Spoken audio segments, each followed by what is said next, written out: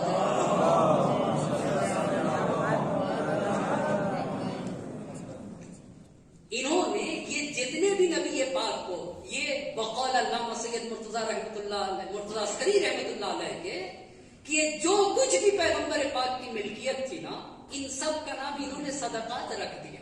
یہ ہماری اصطلاح نہیں ہے، سب کا نام رکھ دیا صدقات پیغمبر، چاہے وہ خیرین کے ساتھ باغات ہوں، ان سب کا نام انہوں نے مکتب خلفاء نے اسے گڑھ رکھا ہے کہ یہ سب کے سب صدقات پیغمبر پاک ہیں. تیسرا سہم ذوی القربا، راوی انس بن مالک ہیں. انس بن مالک کہتے ہیں کہ نبی گرامی کی وفات کے بعد پھر شہزادی آئی، اور شہزادی نے یہ کہا کہ جو بھی نبی پاک کے جائیداد تھی اس میں ہم اہل بیت کے اوپر، اس کے سلسلے میں ہم اہل بیت پر ظلم ہوا ہے اور تم اسے بخوبی جانتے ہو، لیکن غنیمت میں جو ذوی القربا کا حق ہے، اب دیکھیں اپنے حق نہیں ملا، نبی کی میراث نہیں ملی، اب کس کا مطالبہ ہے؟ ذوی القربا کا. ذوی القربا میں شہزادی ہیں یا نہیں؟ آپ بتائیے.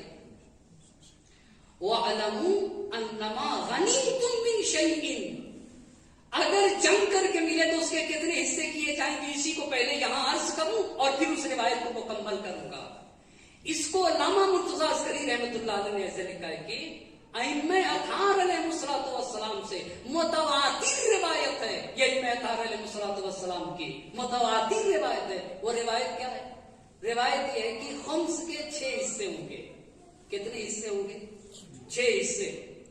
پہلا حصہ سہم اللہ، دوسرا حصہ سہم رسول خدا، تیسرا حصہ ذوی القربا کا سہم ہوگا، چوتھا حصہ یتیم، پانچواں حصہ مسکین، اور چھٹا حصہ کیا ہوگا؟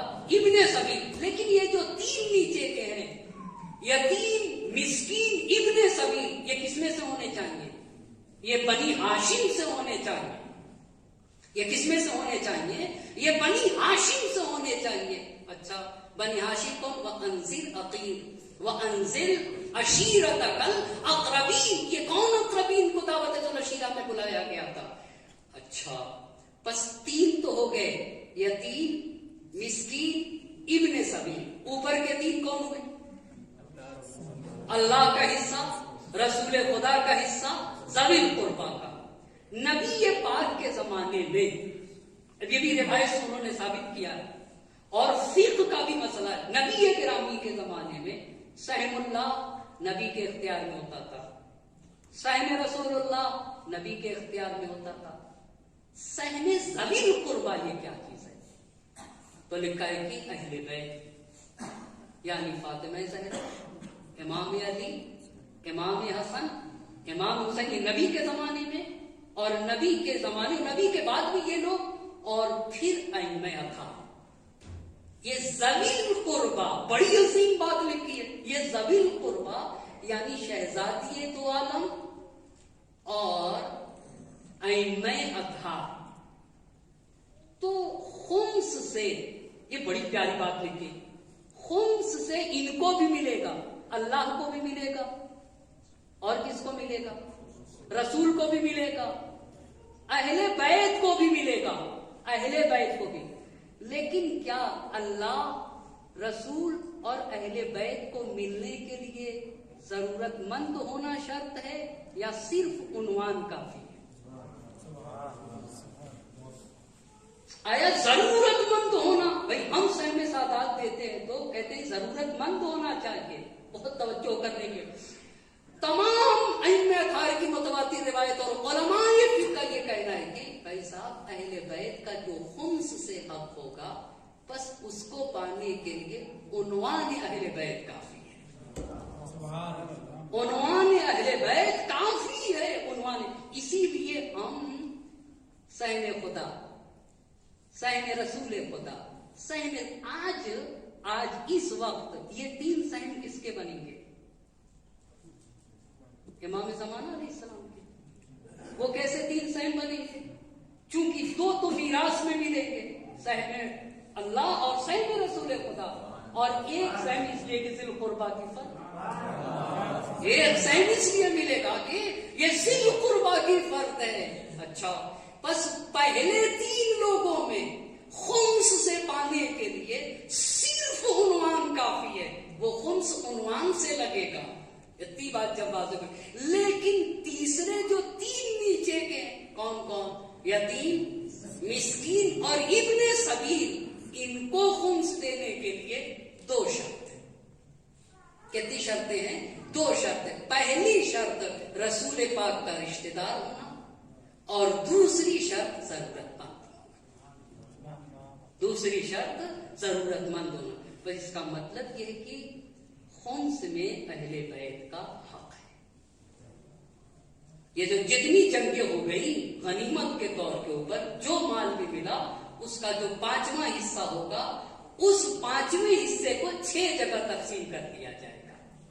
سہم اللہ، سہم رسول اللہ، سہم ذوی القربہ، یتیم، مسکین، ابن سبیل۔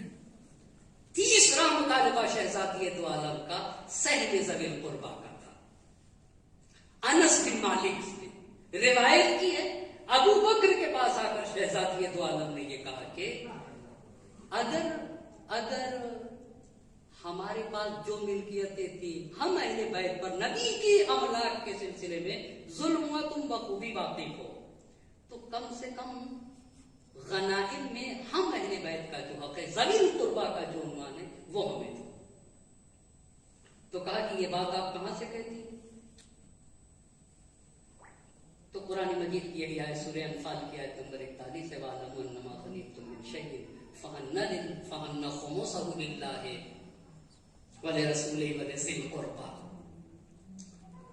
تو جب شہزادی نے یہ پیش کیا، اور ذی القربہ، آپ دیکھیں شام میں جب ہمارے چوتھے امام نے اس شامی سے باتیں کی تو یہی ساری آیتیں پیش کی، اس میں سے ایک آیت وَآتِ ذِی الْقُرْبَىٰ حَقَّهُ، اور وہاں پہ بھی میرے چوتھے امام نے کہا تھا کہ یہ ذی القربہ کون لوگ ہیں جن کو ان کے حق دینے کی بات کہی ہے۔ جب یہ آیت کریمہ پیش کی تو ابو بکر بولا کہ میں اس سے کوئی ایسی بات نہیں سمجھ رہا ہوں کہ غنیمت میں ذوی القربہ کا آپ کا کوئی حق ہے۔ تو شہزادی نے پوچھا کہ تو پھر کیا تم اور تمہارے گھر والے مراد ہیں؟ کیا تم اور تمہارے گھر والے مراد ہیں؟ تم اور تمہارے گھر والے مراد ہیں؟ تو انہوں نے کہا کہ ایسا ہے کہ میں اس میں سے کچھ آپ پہ خرچ کروں گا اور کچھ مسلمانوں کے مصلحت میں خرچ کر دوں گا۔ تو شہزادی نے کہا یہ حکم خدا نہیں ہے۔ شہزادی دو عالم نے کہا کہ یہ حکم خدا نہیں ہے۔ بس آپ نے دیکھا اصل مال شہزادی کا نہیں دیا گیا، میراث نہیں دی گئی، سہم ذوی القربہ بھی نہیں دیا گیا۔ اب جب خصوصی احتجاج میں شہزادی کا حق نہیں دیا گیا تو اب شہزادی دو عالم نے کہا کہ اب میں مجمع عام میں آؤں گی، اس لیے خطبہ فدق کا اب مرحلہ۔ اسی لیے ابن ابی الحدید متزلی نے کہا کہ پیغمبر پاک کی وفات کے 10ویں دن یہ خطبہ ارشاد فرمایا۔ اسی قول کو علامہ مرتضیٰ عسکری رحمۃ اللہ علیہ نے قبول بھی فرمایا۔ یہ مسئلہ تھا ایھا الناس، ایھا الناس۔